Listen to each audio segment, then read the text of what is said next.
Hello, everybody. I'm Keith Kirkpatrick, Research Director with TheFuturumGroup, and I'd like to welcome you to Enterprising Insights. It's our weekly podcast that explores the latest developments in the enterprise software market and the technologies that underpin these platforms, applications, and tools. So this week, I was back out on the road again at two events, Epicor Insights in Nashville and Salesforce Connections in Chicago. This week, I'm going to share my thoughts and impressions about both events, as well as cover some of the announcements that were made. And then, of course, I will close out the show with my Rant or Rave segment. So let's get right into it as we head into this holiday weekend. So Epicor Insights. This is the flagship event for Epicor, which is an ERP company that basically targets organizations that are very sort of industrial focused. So things that think manufacturing, think distribution, those types of companies that use this ERP system. So the event itself actually had about 4,000 or so attendees. I got to attend some of the major keynotes, which took place on the first day of the conference. Really interesting because they were really delving into the company's strategy, which is really about making sure that users have the tools that they need in the flow of work. So what are we talking about there? That's something we've heard a lot about. But basically, instead of having to utilize, a bunch of different software or different applications to get a piece of data, they are designing the system and the platform to pull in that data wherever the particular user is working. And that is a real key element of good software design these days, because really, nobody wants to be switching between applications. You can have it's a massive time suck. It really does, create problems when you're trying to handle more complex tasks and pull in data from other systems, not only within the organization, but of course outside the organization as well. The other thing that they were really talking about, of course, is artificial intelligence. That is something we cannot get away from, no matter how hard we try. But Epicor actually made several announcements that were really interesting.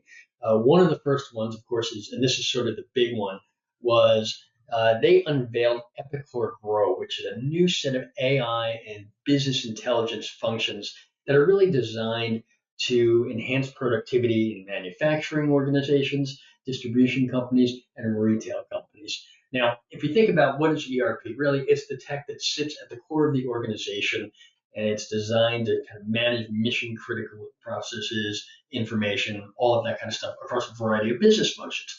It typically has been sort of the system of record, but what Epicor is trying to do is transform the ERP from the system of record to the system of insights and ultimately a system of action. What does that mean? It means that we don't want to just use ERP as a place where people go and check to see where information is.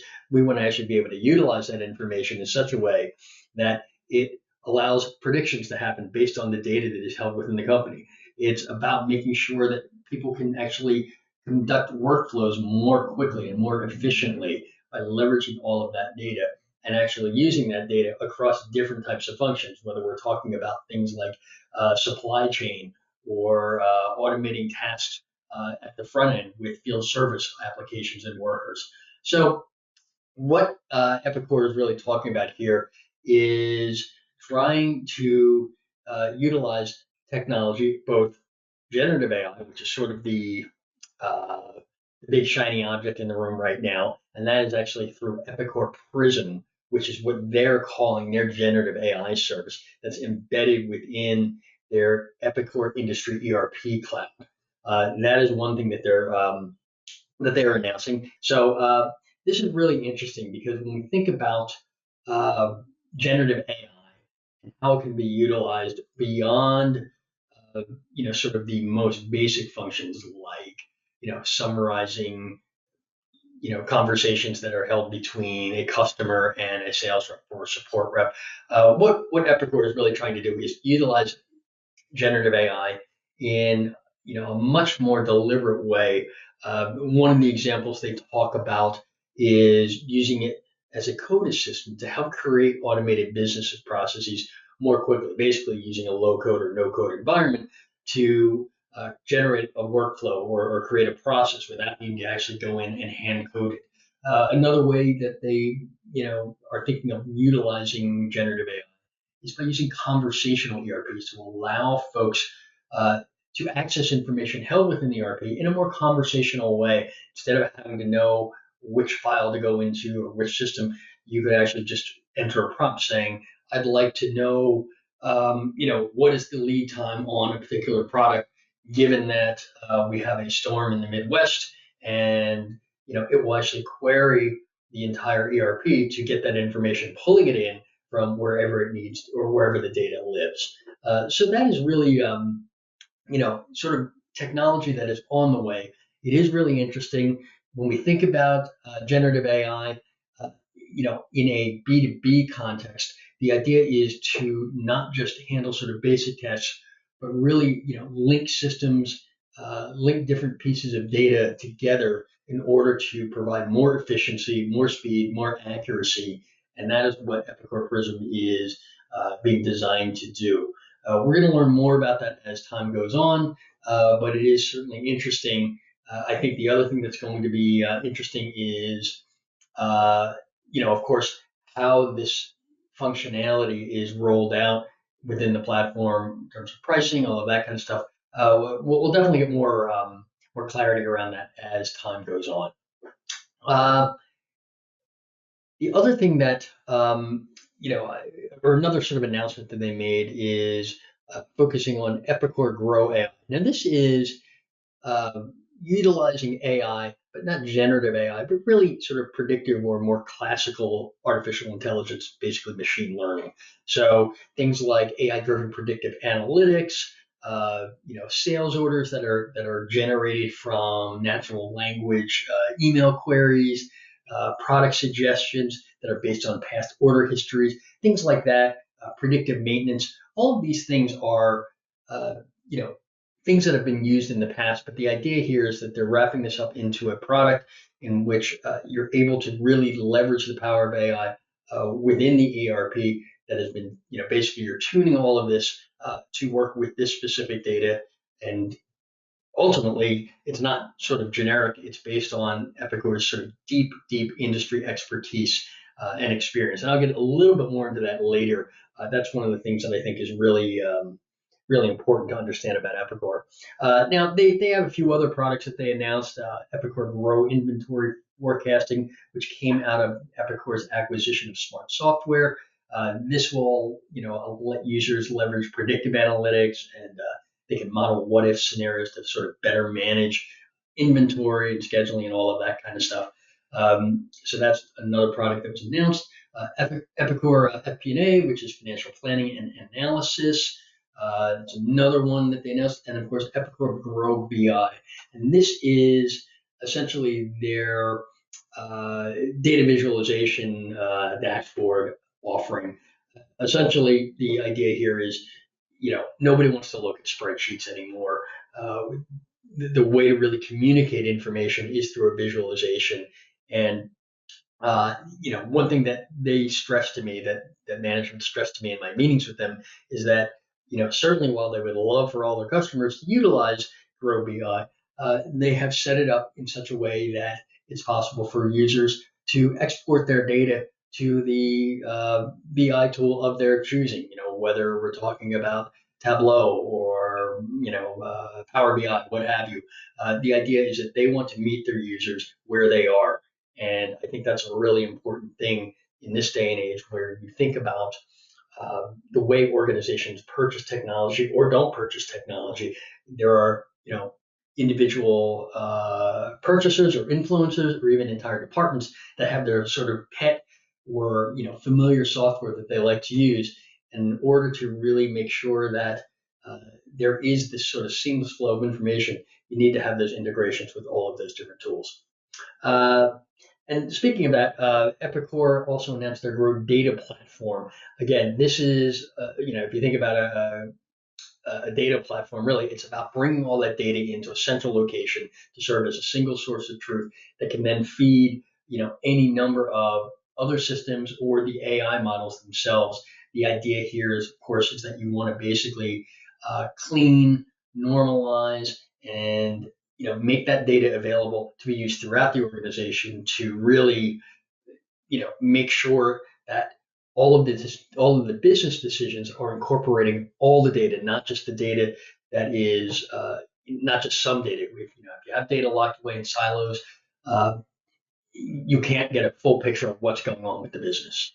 So those are some of the announcements that they made. I want to dive into really quickly now a few other takeaways from the event that were really powerful to me. Uh, when we think about Epicor, one of the things that came through is Epicor is really their sort of competitive differentiator is that they will go very, very deep into sort of a few specific industries, things like manufacturing, distribution, but not just manufacturing. They'll get very granular down into the manufacturing of, let's say, fasteners or something like that. And they will actually go and meet with their customers. And that's how they kind of built their platform. Because what their goal was to create a platform and applications that basically include all the functionality, the logic, the workflows, the data flows that would be needed within a very specific industry so that when they sell that product uh, to that customer, they don't need to then go out, hire a custom developer to create more custom implementations. That's really a key point that they wanted to kind of hammer home. And I think it's something that really resonates with their customers. I did speak with a bunch of their customers, at the show, informally at lunch, in the hallway, that sort of thing. And they said that that's really something that's very much appreciated. Because if you think about a particular business, particularly one that is not, that is has very specific processes, they want to be able to get up to speed very quickly and know that the software that they're using actually understands these very kind of specific processes that go on in that business and not have to bring in a custom developer to get that software to work with their business. So that is really it's a powerful message that tends to resonate with their customers, and is honestly, when you think of the customer types that Epicor typically goes after, certainly they do have some enterprise customers, but a lot of their sort of core customer are SMBs into the mid market. Those companies do not have the time, budget, or patience, really, quite honestly, to deal with a ridiculously long implementation time frame. And then when you kind of layer in artificial intelligence, it really drives the need to get up to speed very quickly, because if you aren't able to incorporate some of these new technologies now, by the time the new stuff comes around, you're that much further behind. So I think that was a really interesting message that I heard throughout the event. Certainly the other thing that that kind of resonated with me there is, again, the fact that customers, when I talked to them, they felt really great about the fact that Epicor seemed to be right sized to them, in that they still would talk with their customers. They have a thing where they have a council, and you can advise, or basically the customers can vote on different functions that could be incorporated into the next rev of the product. That's really interesting, because when you think about any particular software application or SaaS platform, there's always some feature that you want. And a lot of times, whenever you make a suggestion, it kind of goes into a black hole. You don't know if anything is really being considered. There's a lot more transparency to this process. Doesn't mean that all the features are going to get in, but it does certainly create I guess it engenders a more personalized relationship between their customers and the company, which I believe is resonating with them. So certainly really interesting to see that in action. Okay, so I'm going to move on now to the next event, which is Salesforce Connections. That was held in Chicago. And of course, when we're talking about Salesforce now,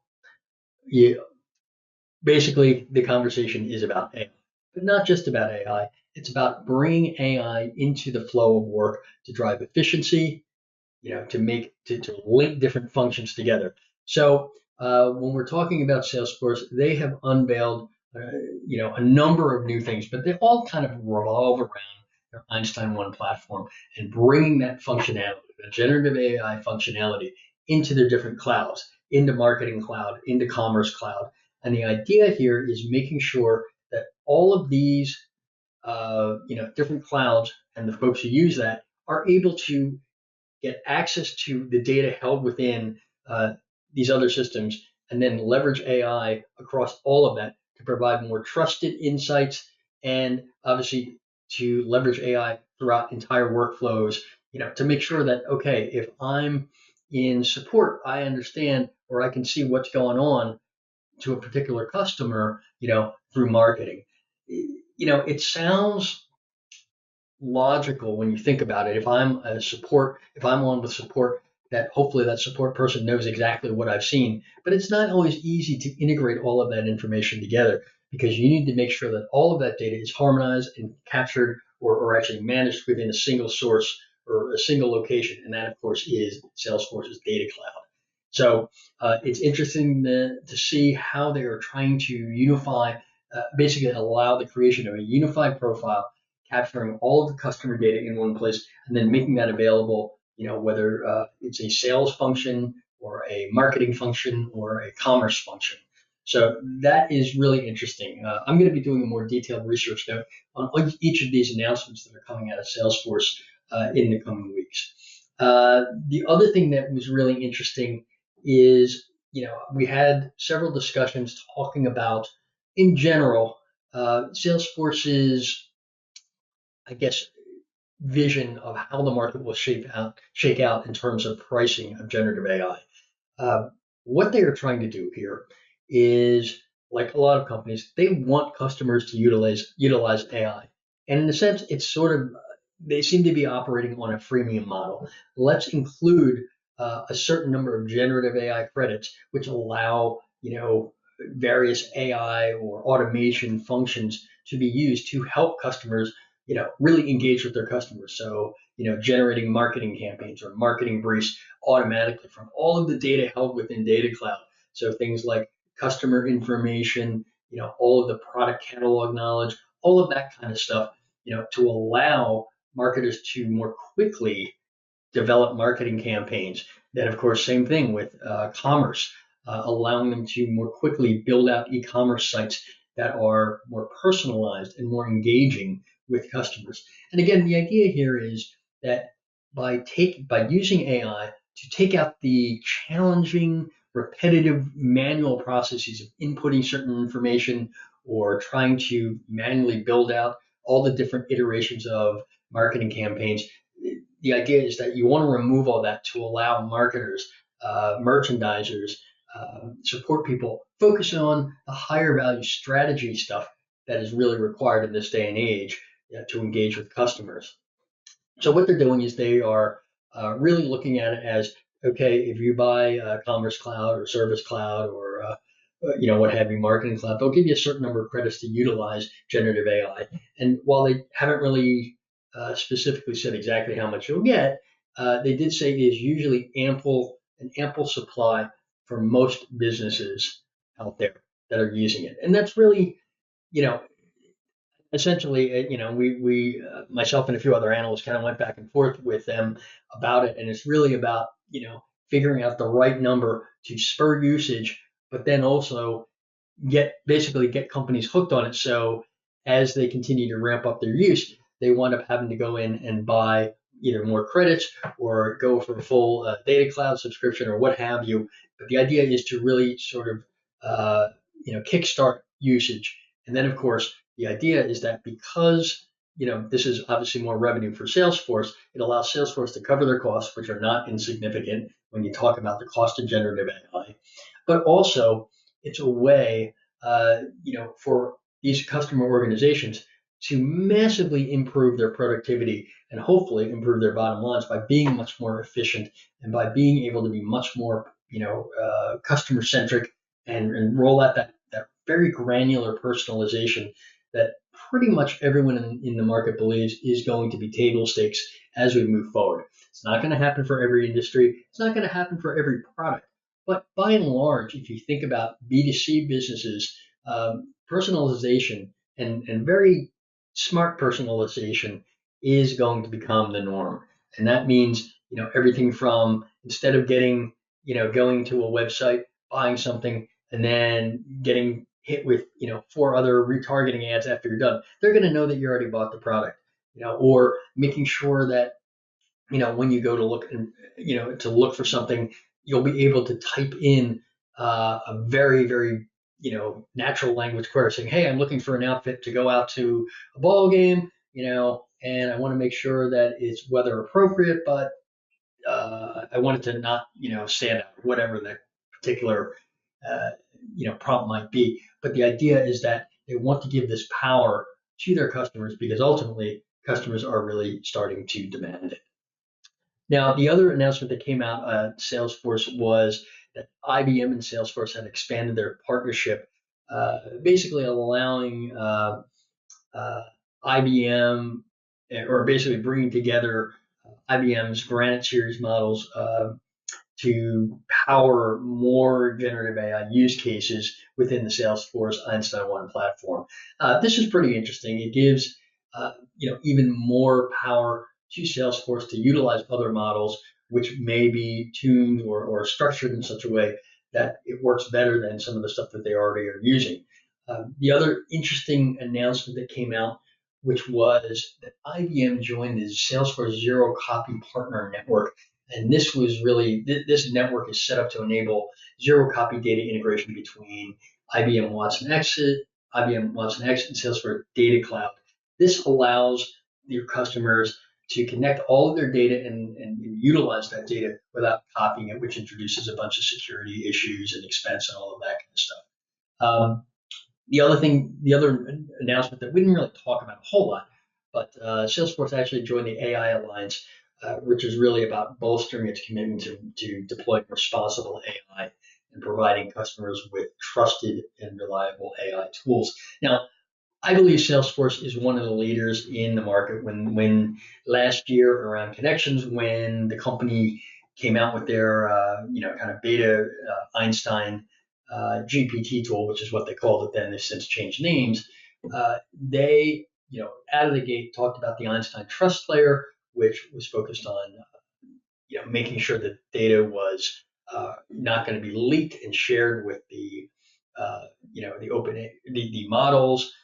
Make sure that the data wasn't going to leak out or wasn't going to return toxic results because they went through a filter to make sure that toxicity and bias was removed, all of that kind of stuff. And then, of course, implementing guardrails to make sure that hopefully, if you typed in a prompt and the information wasn't available, that, the prompt wouldn't return a hallucination. It would just say, I don't know, or something like that. So Salesforce has been sort of a leader there.